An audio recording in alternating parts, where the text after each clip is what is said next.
Você sabia que a sua intimidade, a sua vida privada, a sua honra e a sua imagem não podem ser violados? E se forem, cabe indenização por dano material ou moral?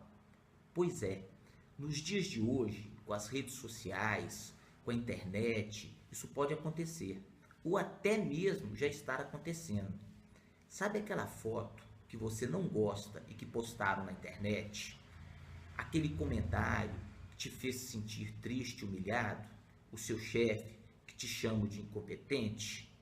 É ato ilícito, previsto na nossa Constituição, no artigo 5º, no inciso 10. Ele diz o seguinte: são invioláveis a intimidade, a vida privada, a honra e a imagem das pessoas, assegurado o direito à indenização pelo dano material ou moral decorrente de sua violação. Esse inciso dá proteção ao seu direito à intimidade, à sua vida privada. Ele diz que cada pessoa tem o direito a opor-se à intromissão de estranhos na sua vida, tanto privada quanto familiar, e que também tem o direito de impedir o acesso a dados sobre a sua privacidade e que esses dados sejam divulgados. Assim, você possui direitos assegurados por lei sobre si e sobre a sua vida na sociedade, e que a lesão ou a invasão dessa privacidade constitui dano material ou moral passíveis de ações judiciais, tanto para fazer cessarem estes danos, quanto para exigir o ressarcimento. Bom dia a todos, por hoje é só.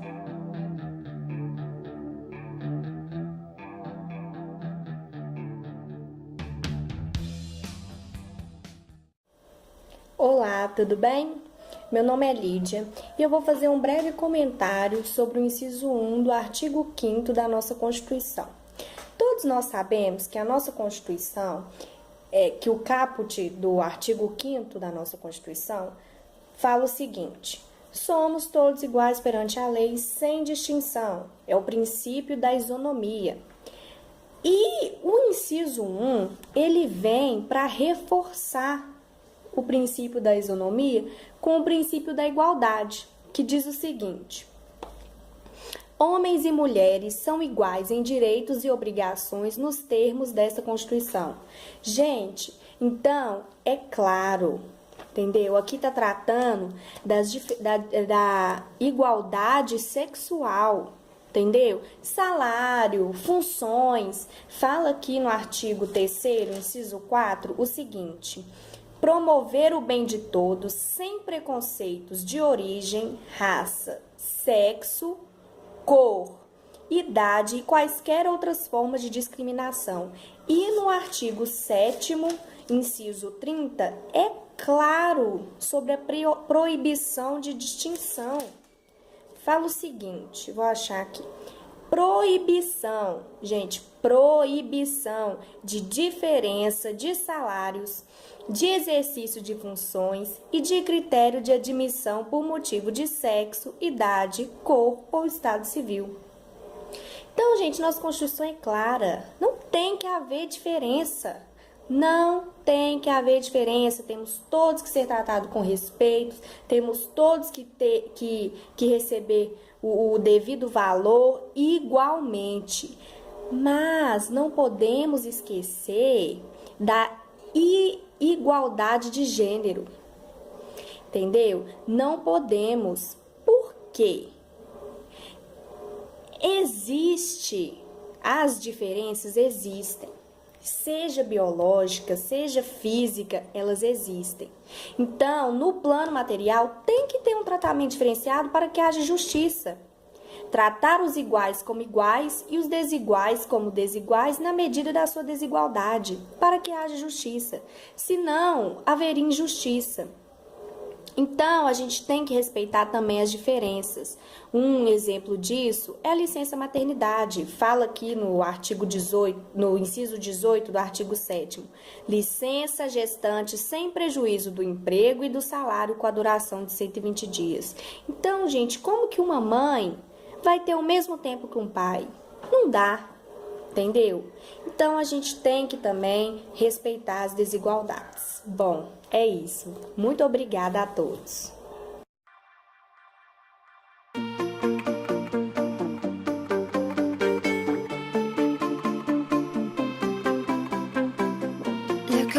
Bom dia, boa tarde, boa noite, pessoal. Bom, daremos início ao nosso primeiro vídeo da matéria de Constitucional 1, orientado pela nossa querida professora Jamine Bedran, da Universo, Universidade Salgado de Oliveira Filho, Campus Belo Horizonte. Pois bem, foi solicitado que expuséssemos a respeito de um dos incisos do nosso tão importante artigo 5º da Constituição da República Federativa do Brasil, que em seu título 2 diz: trata-se dos direitos e garantias fundamentais, e o capítulo 1 dos direitos e deveres individuais e coletivos. O texto do artigo 5º diz o seguinte, vou ler para vocês: todos são iguais perante a lei, sem distinção de qualquer natureza, garantindo-se aos brasileiros e aos estrangeiros residentes no país a inviolabilidade do direito à vida, à liberdade, à igualdade, à segurança e à propriedade, nos termos seguintes. E é nesse ponto que entra o nosso tema de trabalho, na qual escolhemos o inciso 2 do artigo 5º da Constituição Federal, que também seu texto diz: ninguém será obrigado a fazer ou deixar de fazer alguma coisa, senão em virtude de lei. Ok, o que podemos retirar deste texto? De início, podemos observar que em sua íntegra, o texto mesmo fala que não somos obrigados a fazer nada ou deixar de fazer se não estiver expresso em lei. E este inciso, podemos observar que trata do princípio da legalidade e dos direitos individuais e coletivos. Lembra lá do capítulo 1? Então, é a mesma coisa. E o que é princípio da legalidade? É como a palavra mesmo diz, legal, já que você estará agindo na legalidade em vista da lei, de fazer ou deixar de fazer algo. Isto no âmbito particular dos indivíduos. E no âmbito particular dos indivíduos, só a lei tem legitimidade de criar obrigações de fazer ou não fazer. E onde a lei não expuser obrigação alguma, então é dado ao particular o direito de fazer o que bem entender, onde também podemos observar o princípio da autonomia da vontade. Pois bem, já vimos 2 princípios no inciso 2. Vamos para um exemplo, só para melhorar o entendimento.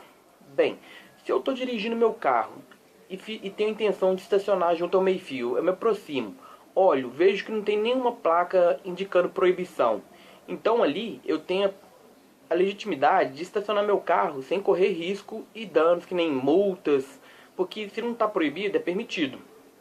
Agora, no caso, se eu pego meu carro e saio dirigindo na via e pretendo fazer uma conversão à esquerda, mas observo que ali tem uma placa proibindo a conversão à esquerda, então ali tem uma proibição mesmo, que é regulamentado pelo Código de Trânsito Brasileiro e também por leis locais. Então eu devo cumprir essa ordem, eu devo respeitá-la e não adentrar à esquerda no lugar que é proibido. Falando nesse exemplo, eu lembrei de uma aula que a nossa querida professora falou de uma música do Bruno e Marrone, que chama Dormir na Praça, que ela falou que trata do princípio da legalidade, e trata mesmo. A música é assim: seu guarda, eu não sou vagabundo, eu não sou delinquente, sou um cara carente, eu dormi na praça, pensando nela. Ele estava pensando em quem? Em uma mulher? Não. Ele estava pensando na Constituição. Por quê? É proibido dormir na praça? Não, não é proibido. Então, se não é proibido, o guarda não pode me acordar e me chamar de vagabundo. Então, eles estão fazendo a música pensando na nossa Constituição Federal, exatamente no princípio da legalidade, onde se não é proibido, é permitido. Lembrando do inciso 2, vou ler de novo para vocês. Ninguém será obrigado a fazer ou deixar de fazer alguma coisa senão em virtude de lei. Bom, espero que tenham sido de fácil entendimento e agradeço pela paciência de me verem e ouvir. Obrigado a todos. Olá, meu nome é André Santos, sou acadêmico de Direito da Universo Belo Horizonte, curso 3º período. Venho, através desse vídeo, fazer uma pequena explanação sobre o artigo 5º da Constituição Federal, mais precisamente o inciso 5º. O que diz o inciso 5º? Ele diz que é assegurado o direito de resposta proporcional ao agravo, além de indenização por danos morais, materiais ou à imagem. Bem, esse inciso tem uma relação com a manifestação de pensamento e a atividade da imprensa. Bem, a manifestação de pensamento é livre, claro, só que ela é limitada até o momento que você começa a lesar o direito do outro e a liberdade da outra pessoa. Então, seja essa pessoa uma pessoa física ou jurídica, se ela se sentir lesada por uma manifestação de pensamento, ela tem o direito de impetrar uma ação pedindo direito de resposta proporcional ao agravo, além de pedir indenização de danos morais, materiais ou à imagem. Então, se uma pessoa se sentiu lesada, ela vai entrar com a ação, ela tem o direito disso. Vejamos então uma revista de grande circulação disponibilizar uma página inteira denegrindo a sua imagem, falando em verdades. E se você se sentir prejudicado, você tem o direito de pedir o direito de resposta, né? E o juiz, no caso, pode conceder de forma proporcional ao agravo.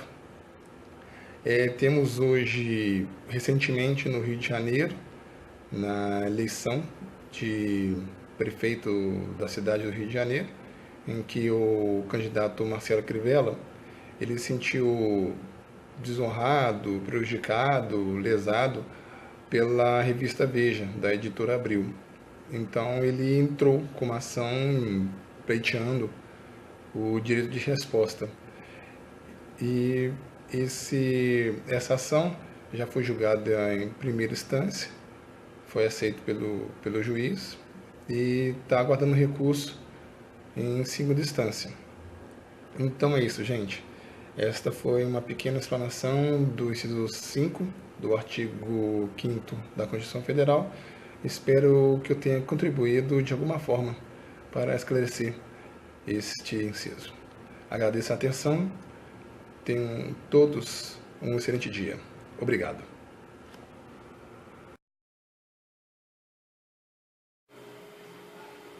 Olá, eu sou o Diego e hoje eu vou falar um pouquinho para vocês sobre o artigo 5º da Constituição Federal Brasileira, mais precisamente o inciso 11, que trata do asilo inviolável.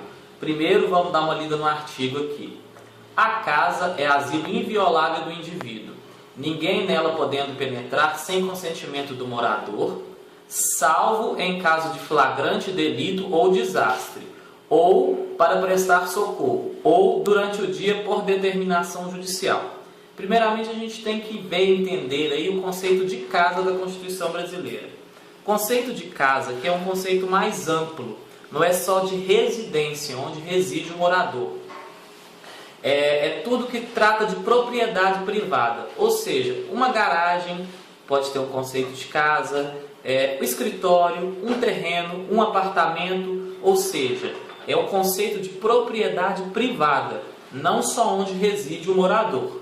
No caso, por exemplo, de um apartamento ou uma casa alugada, um inquilino é que detém esse direito, que detém o direito do asilo inviolável, porque é ele quem mora ali e pode autorizar ou não a entrada de alguém. Se houver autorização do morador, a qualquer dia ou a qualquer horário, você pode adentrar no imóvel, sem nenhuma restrição, com autorização. No caso de não haver uma autorização, existem algumas exceções. Como toda regra, tem algumas exceções para adentrar nesse imóvel. Aí a gente faz um quadrinho aqui para ficar mais fácil o entendimento. Noite, DDS. O que significa esse DDS? Flagrante delito. Se estiver ocorrendo um crime naquele momento na residência, ela pode ser penetrada. flagrante delito, desastre, caso de desastre, que precise também, já acompanha aqui, socorro, porque o direito à vida ele é maior do que qualquer regra, não é verdade? Então, ó, delito, flagrante delito, desastre ou socorro. Nessas 3 ocasiões durante a noite, se pode adentrar na casa sem autorização. E durante o dia, a mesma coisa. DDS mais jude. Aí entra autorização judicial. Desastre, delito, socorro ou autorização judicial. Como é que é o conceito do dia? Está sendo entendido aí jurisprudencialmente ou até mesmo na doutrina, né? O conceito de dia, se for olhar na regra por horas, conceito temporal, seria de 8 às 18. Só que o entendimento doutrinário jurisprudencial está sendo no amanhecer e no anoitecer, ou seja, na aurora e no crepúsculo. Então não é só de 8 às 18. Horário de verão, por exemplo, se tiver um mandado, uma autorização para entrar na sua casa às 18h30, vai poder ser cumprido sim, porque ainda vai estar durante o dia. Então esse conceito temporal aí é um pouco relativizado. Nós vamos para o conceito físico-astronômico, que é durante o amanhecer até o anoitecer, é encontrado como dia. Então pode-se adentrar. Espero que tenha ajudado aí a esclarecer um pouco mais, né? A vocês, obrigado. Até a próxima. Agora eu vou comentar um pouco sobre o princípio da legalidade pública e privada, que está positivado no artigo 5º, inciso 2º, e também no texto caput do artigo 37º da Constituição Brasileira de 88. No tocante à legalidade privada, o artigo 5º, inciso 2º, traz o seguinte texto: ninguém será obrigado a fazer ou deixar de fazer alguma coisa, senão em virtude de lei. Aqui diz que qualquer atividade, qualquer conduta tem seu livre exercício garantido, desde que não tenha uma lei que defina, proibindo, que a proíba, que a controle, e que somente o Estado tem a legitimidade de criar obrigações de fazer e de não fazer, e que ele também garante tais exercícios dessas atividades, desde que elas sejam lícitas. Caso ilícitas, eles podem sim interferir nessas atividades. No tocante à legalidade na administração pública, no artigo 37º, ele traz o seguinte texto: a administração pública, direta e indireta, de qualquer dos poderes da União, dos Estados, do Distrito Federal e dos municípios obedecerá aos princípios da legalidade, impessoalidade, moralidade, publicidade e eficiência. No tocante à administração pública, a legalidade na administração pública, ela traz o seguinte caráter, de que ela tem a função de limitar o Estado, ela controla o Estado na interferência na vida dos particulares. E diz que o Estado ele é submisso a leis. Caso tenha uma lei que permita a intervenção na atividade dos particulares, ele pode sim intervir. Caso não tenha, ele não pode intervir na vida dos particulares. E significa também que a administração pública e suas atividades elas estão sujeitas aos mandamentos da lei e às exigências do bem comum. E isso significa que tanto o princípio da legalidade no caráter público e privado, ele tem a visão de proteger os particulares contra abuso de poder, contra arbitrariedade, e proteger contra a arbitrariedade até de outros particulares.